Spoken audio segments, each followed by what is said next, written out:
Hello, boys and girls, and welcome to Reading Time with Mrs. Anaya. Now, yesterday we read the story of a robot inventor.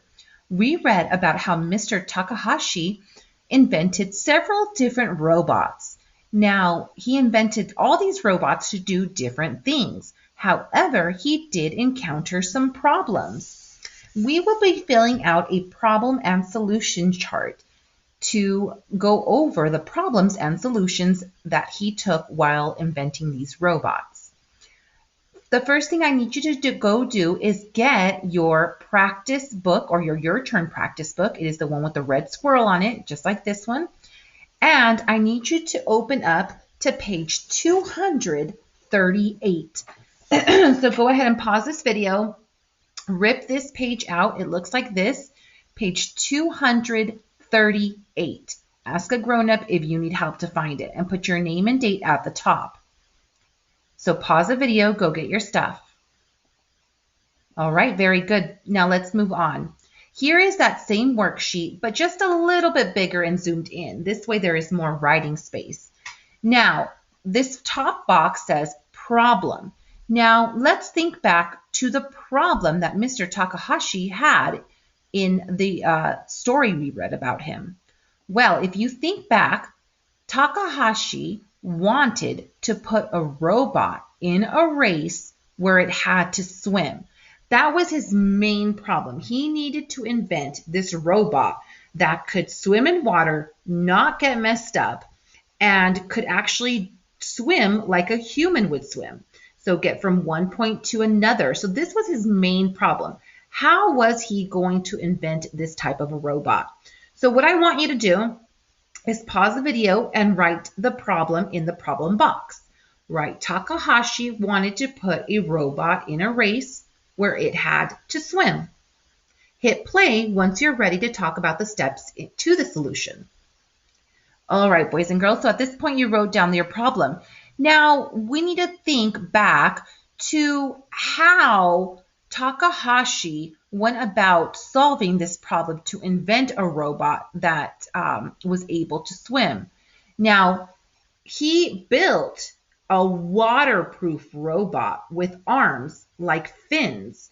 So if you think about a robot, just that we saw in the book, if you were to throw one in a pool, we know that it would get messed up and it would maybe, the batteries would mess up, water would get into it. So again, that was his problem.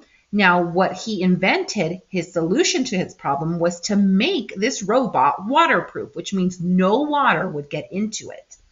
And he needed to invent the robot with some fins so that they can help the robot push along through the water. Just kind of like our hands would do and our feet would push us through the water if we were swimming. The fins on this robot, the arms, would push it through the water. So his solution to the problem was to invent a waterproof robot with arms on it. Okay, so go ahead and pause the video and write this down. Now, his solution was, let me move this out of the way. Let's see if I can move that out of the way. There we go. Takahashi built his robot in a way that it could swim. So in the end, he built this waterproof robot with arms, and the solution was that it worked. It could swim just like a human would, but it was a robot. So I want you to pause this video and write the solution down. Takahashi built his robot in a way that it could swim. Very good, boys and girls. Now, go ahead and pause this video if you're not done writing the problem, the solution, and the steps to the solution and the solution itself. And I do have a little special treat here at the end. I found a video clip of the actual robot Takahashi made that could swim. Now, as we're watching this video, I want you to pay attention to some things. Now, right here, this is a solar battery. So the battery this is charging the battery that's in the robot. So that's why they have it close. Because it uses so much energy, they need to have the battery, the solar battery by it to charge it. Kind of like you charge your iPad. This is what charges it. So that's why they have it close by. But as you can see, the arms are moving quickly, like fins, And it's not stopping, so we know this robot is waterproof. So look at that, and it's following the solar charger for the battery. It's following it around the pool. It's kind of giving it the direction in which to swim. So look at that. That is a pretty cool robot, don't you think, boys and girls?